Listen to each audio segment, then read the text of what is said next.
On you go.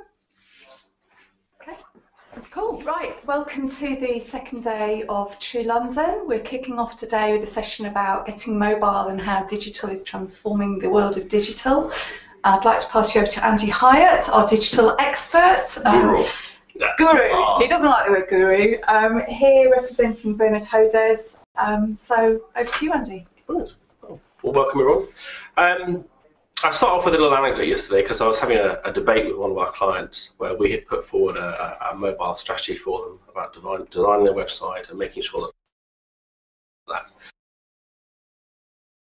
their IT team in the US stated that mobile wasn't relevant anymore. At the moment, it's still a fad, and there were not enough numbers to justify the cost of doing that. So I thought I'd start off with that. Is mobile a fad? Well, I think given that now apparently statistics say that 1 in 5 searches in the UK for jobs is via mobile device, clearly it's not a fad. Yeah, if you look globally, I mean, it's the primary device for many people. Yes. I mean, the access point to the internet, So is it a fad or not? Then if it's about having access to the internet. Absolutely, and I think using a mobile gives them the opportunity to do the job searching when they want to do it. So you will have that free time, you have the ability to search when you're not got your boss looking over your shoulder as well at work, and it's far more convenient. So I think that's why people are also looking at it. So maybe that's the reason why clients don't want to invest, because it's enabling their employees to search for jobs at their desk. Maybe so. But can they do something about it anyhow? Not really, no. But it's the way that the growth is actually tracking as well. It's not just the fact that it's exponentially how fast 64% of mobile phones in the UK are now smartphones. So that drives that behaviour for wanting to, you look around you on the tube coming here this morning. Everybody is on phones and we did an audit earlier on in the year of retail sites, sort of retail recruitment sites, and 40 or 50 mainstream retailers. Less than 17% of them had sites that were either mobile enabled or mobile optimized. So why is it that clients are not investing in it or feel it's not worth channeling their investment at this point in time? Because it's not yet that they have to. They're not forced to. It's currently something that you can easily gain benefit from, because it's being something cool that you actually get them to do the whole process there, or give them instructions how to come to the interview via mobile app. But it still not have. They don't still have. So are you saying that HR clients are lazy? They are. They're not innovators anyhow. Well, that's one for the day, isn't it? But I think Aki's right. I think there's a prioritisation piece within the client base, and you talk to some clients and they're still trying to optimise how they use their ATS. Yeah. And then you start thinking, oh, hold on, now there's this whole mobile world out here, and that's actually detached from the ATS. Yeah. I think there's a really interesting point there. So ATS providers, quite often when you want to go, if you strip out the websites and just go to the application, ATS providers charge a significant amount, a lot of them, the mainstream ones, charge a significant amount to mobile optimize or to make sure that their job application process is. So do you think that is actually inhibiting growth? Yes, I really do.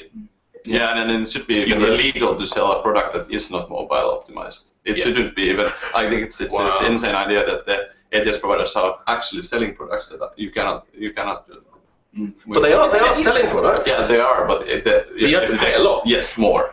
But that's a legacy reason as well, isn't it? Because in some cases, there are websites that were developed and were out there before really mobile became such a phenomenon, and perhaps at a time when people, not sure why, but would have thought it was a fad. Yeah, and technological innovations going forward, I think that eventually we'll get to the stage where our mobile devices will be just as powerful and integrated with our home devices or PCs or Macs, whatever, so that everything eventually you'd imagine won't even need to be optimized in such a way, because the interface will be so flexible. Some big things. So convergence and interoperability, the two big things. But I think at one sense this is part of the problem, that every time I'm going on clients, but the recruiters feel that they're getting on top of things.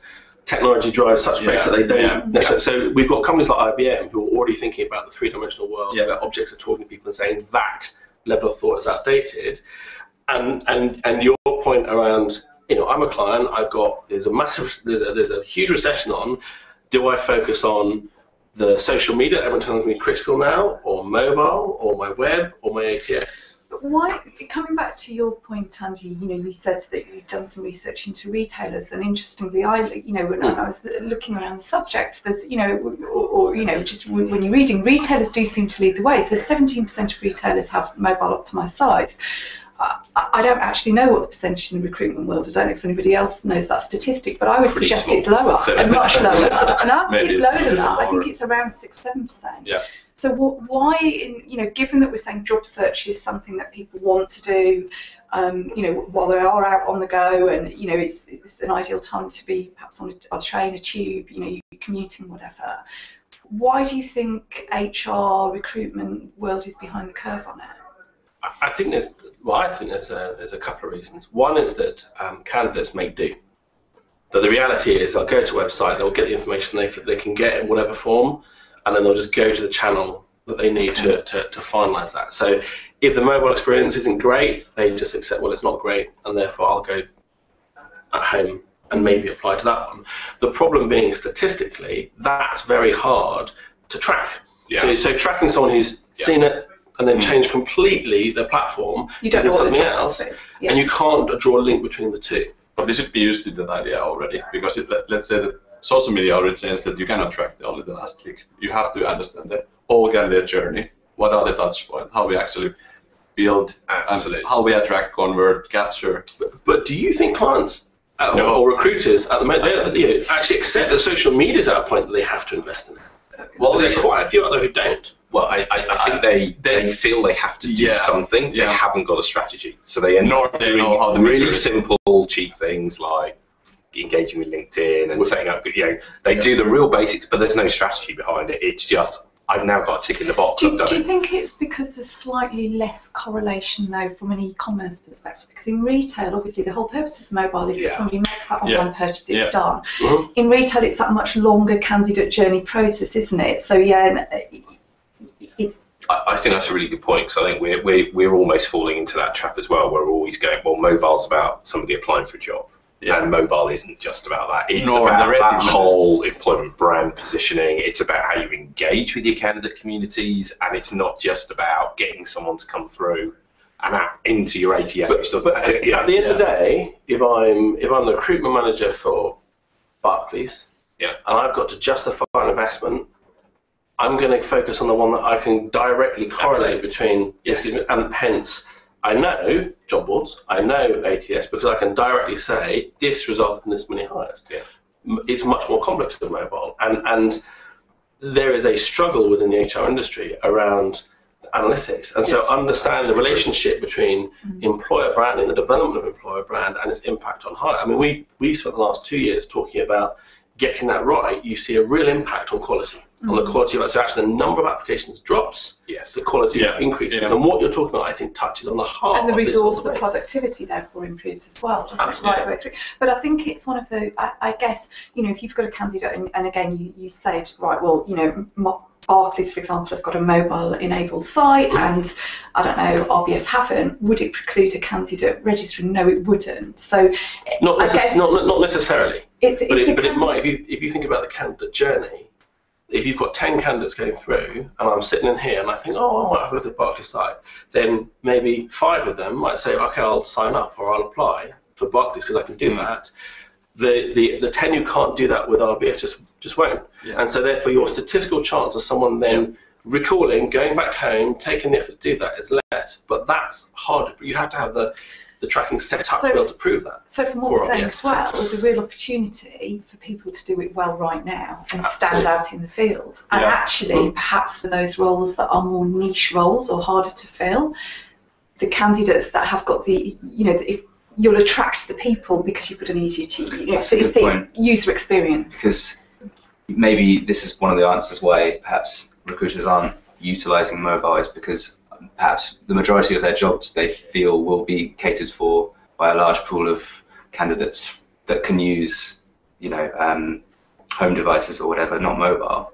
So perhaps they feel, like you say about niche jobs, perhaps that maybe there aren't enough of those positions that they need to fill to be able to, to justify spending the amount of money on mobile. Do you think it's just niche jobs? But I think the whole problem is the legacy that we have. So if you look where the mobile is very getting used in recruitment, it's not in the UK, it's not in the US. It's in Latin America, it's in Africa, it's in Asia, where basically there is no necessary detail or implemented already globally that we have to force everything to our process. We can look first, okay, what is the mobile candidate experience that we have want to deliver? What is the best way of doing it? Then we build it from scratch, mobile first, and then maybe desktop version, right? So and I think that's an interesting point. So do you think agencies then should flip their design process and actually start off with mobile and then build up? Yes, definitely. That's one for clients. There you go. And again, it's the same. Completely agreed, by the way. That's the way we've moved towards. And when we went to internet, we had the brochure. So we thought that, okay, now this needs to be put to be electronic version. Yeah. But then when time passes, what else we should do there? And we are almost in the same discussion with mobile now, that we have something, then we just try to shrink it to be smaller. But that's not the point. So the point is that what we're doing is we've got a digital strategy, and we're now trying to add mobile as an add-on rather than digital and mobile being central to that. Yeah, and think about those use cases. What is the mobile experience that we could build?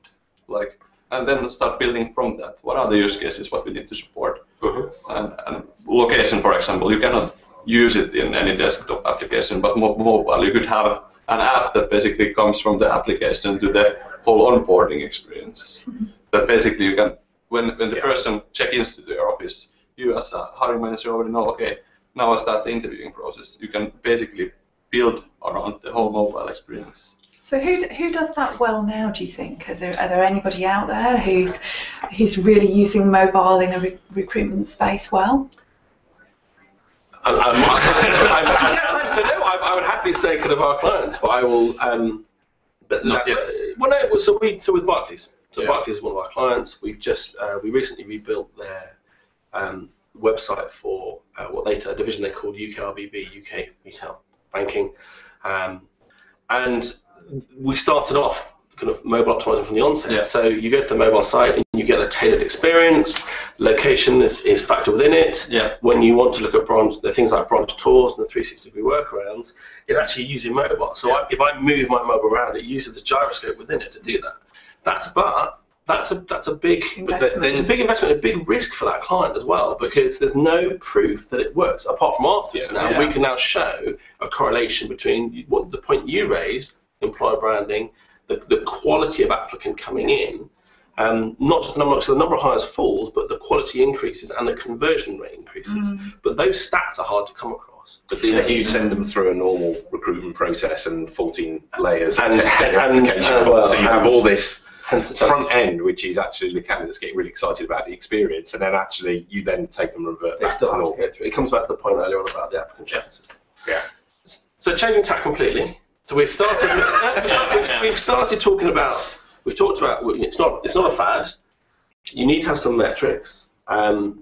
We think that maybe agencies should rethink the way they're doing things, rethink the way they're designing things. So one of the questions there is, I'm going to start with operating systems. Do I go for Apple? Do I go for Android? Do I go for where should I start? What I think would be the primary question to ask as well is where the mobile is going. Like, I mean, before going too much to the details, where the mobile is going. What I'm saying, as you mentioned, it's the device, and then everything else is plugged. So if you need a bigger screen, you have mobile, and you have screen. It can be whatever kind of screen. So, and if you need a keyboard, and it has your identity in it, it has your wallet. So this is basically our everything, like our purge, or like And if you want to log in something, you use mobile within, and kind of within that, we have to build then the solutions that are kind of aligning where the mobile is going. And then to answer to that question, then there is of course a lot of different operating systems, and then we have to understand what are the operating systems within the target audience that we need to. If you work in India, it's very different from US, for example, in operating systems. There's even Symbian still there. So, but I think what we would need to understand first, okay, what mobile is now, where it's going, and then start building solutions to it. Okay, so but if I'm a client, last year you told me social media was important. This year you're telling me mobile is important. What about next year? Mobile is social. Mobile is social. If you look stats, Gaming on your mobile. Yeah, how much you access social networks via mobile? It's the Facebook, isn't it? 50% of all mobile traffic. So mobile is social. So and if somebody says that they are not using mobile in recruitment, it's a lie, because people are already accessing the information. If they post something to Twitter, most likely it will be anyhow open. So they're accessing it, it's just not a good experience. Yeah, definitely. It's not a joined up experience. So they cannot choose anyhow whether they are mobile or not. They just have to accept that we have to now catch up quickly. At least the accessibility has to be fixed. And then we have to focus on the services that we can build. So here's a question then. Do you think that we should step back from our kind of channel planning, channel strategy and say there's two channels, there's digital and there's human, and that's it? And then actually we focus on the end candidate, what we want to achieve, and build everything around them. And that's how they should. Well, that's how it normally goes. If you have a client. It's all right, we've got to contribute. If you have a client, you build what the client wants, and we are kind of building what corporate wants approach now. That's what we want. We want to have an easy screen solution. My perspective is that not all candidates behave the same way, and you've got to think about what are the different talent pools you want to engage with and attract to your organisation, and whether it be demographics or geographical or skill sets, they behave differently. So I think you cannot simplify the world into that two-box model. So I think there's still and it's not only smartphones. I mean, not everybody. You still think SMS? SMS is still huge. Yes. Yeah, and you look at the younger people. And it's an accepted form of conversation, not just the way you can get people to answer it. It's just. So I still come back to the question then. If I'm a client, you're telling me I've got to think strategically, I've got to kind of reinvent my process, and I've got to work out which of the 7 operating platforms to invest in. How do I make that judgment call? How do I determine, all my different sort of candidate groupings, where I prioritise my money? Well, if you have the idea already what you want to build, then can we do this with cross-device? Like, can we build let's say HTML5 that it's basically responsive and adaptive, and you can build one solution for all. Or if it's something that you need to build, for example, app, then you have to build it as a hybrid, or you have to build as a native app. But you have to be first know what we want to do before you can say that, okay. But it's quite simple. What we want to do is get the right candidates in, the right quality of candidates in, at the lowest cost, the lowest possible price, at the right time. That kind of transactional approach to recruitment. We want to hire bodies. But it's not transactional. But if you strip it down, I like the simplicity. Right? If I've got to spend £1 million, and at the end of the day I'm judged on how many people I get in. Yes. We can't say, actually, it's not just the people, it's the quality, because if you get the right people in, you can show a correlation between increased, for example, in retail, increased sales. Because they understand the brand better, they sell more products, they work So it's actually one of the challenges we have is not just the tangibility of metrics, to actually deliver proof to Mr. HR Director and the board to say, look, I've done this and the return is this, but also the length of time that return will be visible. Mm-hmm. So actually the lead time of you actually changing the way you recruit, and therefore the actual output improves, takes so long. And actually most organisations, because perhaps economic circumstances, are so targeted on, well, what's going to happen in the next 6 months, what's going to happen, and it kind of, you have two opposing strategies. But it's a little bit down to what we were saying before as well. Obviously, any digital mobile strategy needs to be linked to the overall business strategy, but also with an eye to the future. Mm-hmm. So I think possibly, I don't know whether your mobile strategy in terms of platform would differ according to what your audience is and how international it is. I will pick up on that. And the adoption of technology in those countries. Yeah. So the client that I know very well, through putting a mobile app in terms of recruitment and driving traffic as well to their careers site, they increased the amount of hits on their corporate website by something like 45% just by going into mobile recruitment, because obviously the talent that they were trying to attract are also quite often their customers. So there is a different tangible selling point here for the HR community and the the C-suite in that organisation to say this isn't just a recruitment strategy. This is a commercial strategy for our business, and there are other benefits than just getting the right hires in. So, do you think that education of the C-level suite around this is a challenge? Is something that's prohibiting development? Yeah, absolutely. So, how do we address that? Well, I guess the whole problem with the recruitment is that this is so far from the. It's almost like treated like an admin function, so it's not very like in C-level. That is what I think. Of course, within the clients that you have, it's different, but it's like something that you can easily put the metrics that are speed of hire, like how quickly and what are the costs for it, and that's everything is kind of then around those two things. So it's not part of talent management. It's not part. And if you can put it in the part of that it's actually a business critical function, then you can have a decent discussion about mobile as well. But if it's not, then it's very hard discussion to have. I agree. I think the other difficulty, coming back to the C-suite, is kind of where does that budget for mobile sit? And it's not something that necessarily is factored in when budgets are taken into account at the beginning of the year. And is it an IT budget? Is it a marketing budget? Is it a commercial budget? Is it a recruitment budget? And you know, sometimes it's a big budget as well, or it could potentially be. So, but the first thing is it even on the agenda?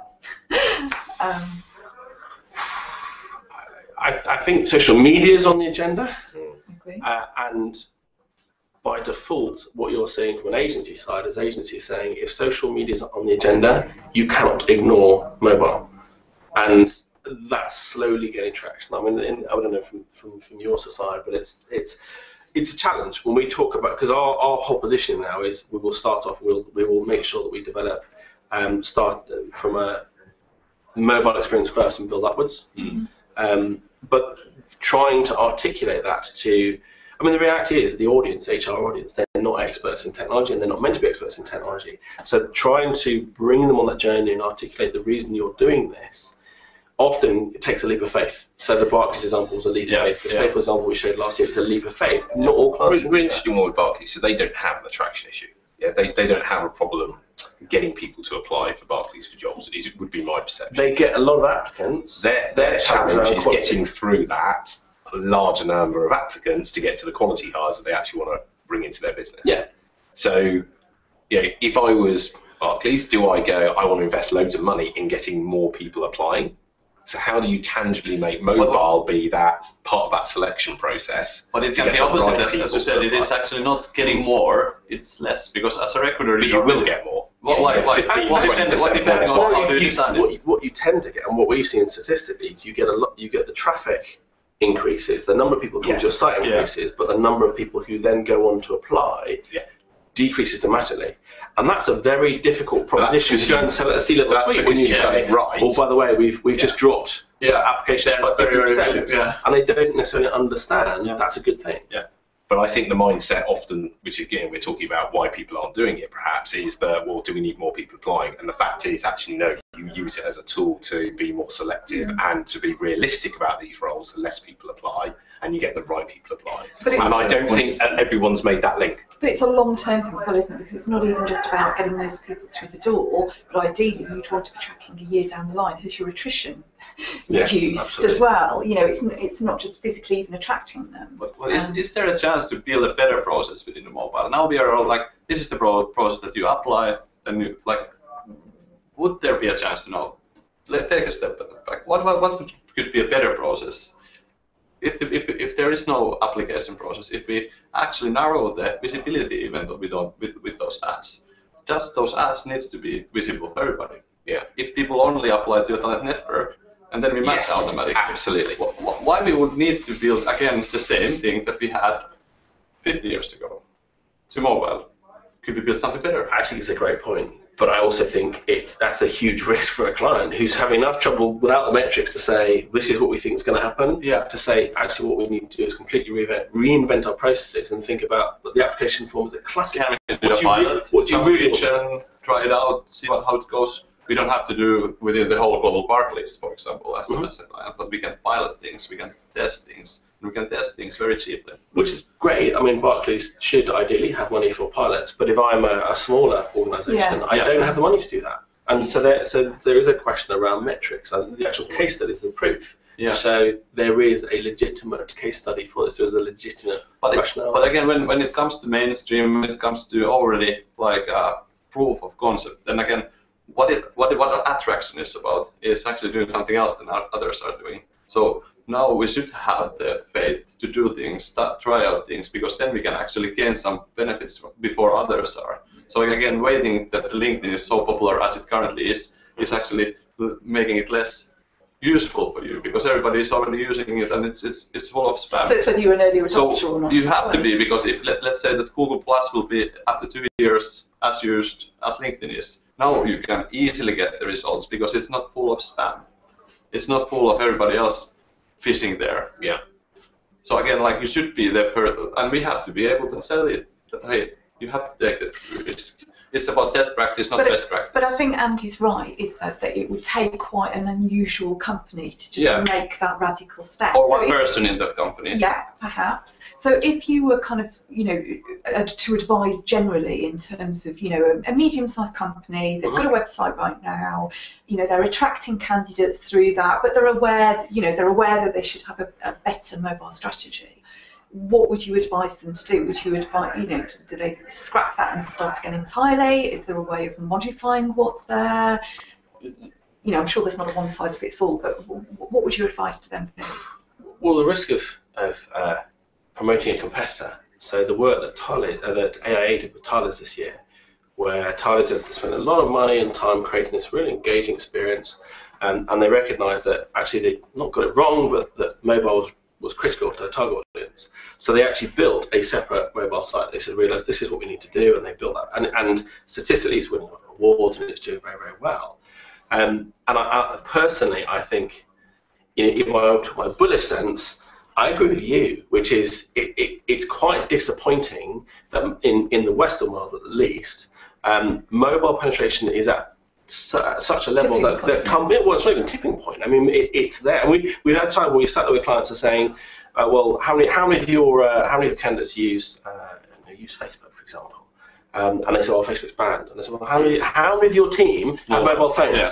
And they sat and just looked completely shocked. I said, the reality is that mobile penetration is such a level that to have this debate is a disappointing thing. Yeah. But that's quite an extreme view, because I'm not the one who's having to put my neck on the line and say, we're going to invest our money there. So you're saying that it's about maybe trying to change the mindset of the recruiters, in that it should be all considered as one whole. Yeah, but I think to your point, there is a role in us in helping them do that and helping them explain why it's important to think in that sort of way. Because there are lots of people who self-stylise gurus who say, this is it, you've got to go responsive, you've got to go Apple. But the reality is, it's not about the platform. It's actually about making information accessible to a broader set of people as possible, and making sure the experience is then tailored or customised for whichever device, whether I'm using a Samsung or using Apple or I'm using a tablet. That's what it should be about. And as well then to go beyond the accessible, because again, like if it's only accessible, we are just putting it on a smaller screen and not looking at the experience. So I would say that the experience is actually the first to start with, and then, because now we are just, well, you have to have a mobile site. Well, yeah, you have to have a mobile site, but is it enough? Would it be better to actually do something that is for mobile users? Do you think there's a fear around organisations who do put their brand out and use mobile, so we get that massive audience for what they're trying to say as an employer? Do you think there's a fear that then, that kind of, we need to be actively listening to the negative news that might be going on as well? And do you think they're now in that kind of quandary a little bit of, do we create so much noise, we have some negative noise that we have to deal with, and how do we respond to that, because we haven't quite got the resources to look at that? I don't know. I think that's something to get blown out of proportion. It's like the people who told me last year that, who told me always that social media, well, the risk of social media is that someone can become a brand saboteur. The reality is someone to do that, the people are going to be idiots. People are going to muck around. And one of the challenges of being a manager is dealing with staff behaviour that isn't the way you necessarily want it. Yeah. And if you've got your process right to be able to respond to that, then that should be fine. I mean, I think a lot of people talked about Domino's and the great case study about the 2 employees who did some grim things to pizzas. But what was kind of, and their share price plummeted, and it reinforced, everyone was using it as an example of how an employee can be a brand saboteur, just using their mobile phone and how easy and accessible it was. But what was interesting for me about Domino's is how the CEO then used that as an opportunity to say, that's not the way we work, and use social media and the channels to say, actually, you know what, you're going to get that, but this is the way we want to be, and use it as an opportunity to engage closely with their customers, and they're doing brilliantly, I think, as a result. And what was interesting is their share price increased at the end of it. So I think you get this sort of, the fear factor is always put in, but coming back to your point, our lives are transforming, they are changing. The sort of, as I said, we don't necessarily just sit and just use one of these now. When you see studies around mobile, quite often you've got mobile and TV used at the same time. Several mobiles. To your thought, and I Google glasses. you can see everyone's looking at it. It's just neat because I see a link. There are other web-enabled glasses, by the way. That's a whole other topic, isn't it? Well, that's mobile as well. That's mobile as well. Yeah. And it's pretty near. Yeah. So we are now discussing whether we should have a mobile side, and we are already jumping into the new decade of mobile, wearable computing, and all those. But I think we go back to, if you strip it back to its base simplicity, it's about 2 things. 1, your candidates, and 2, it's about the information that making the information that you have accessible, so the candidates understand your brand values, and they get the information they need. And in the information they need is, this company is not right for me. That is perfectly valid. Yeah. And if I can do that in my 10 seconds of, you know what? Yeah. Well, I would still say that, okay, we should be focusing on how to go beyond the accessibility of information and really think, what is the use case that we need to please within the mobile people? What kind of experience we should and we could already build within the mobile, and it's not the same that it's in the web. And I think that is a great approach, but you're talking about reinventing HR. Yes. And that's a huge topic. Maybe one for another track.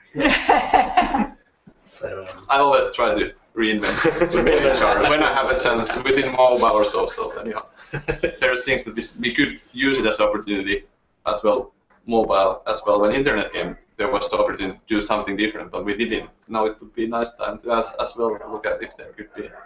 But I think that's kind of, I don't know, we're out of time. I was going to say, we probably need to wrap up within the next few minutes. What I was actually going to say is maybe it'd be good to just go around and just ask each of you, what your key takeaways or advice would be in terms of, for companies, why should they get on the mobile bandwagon?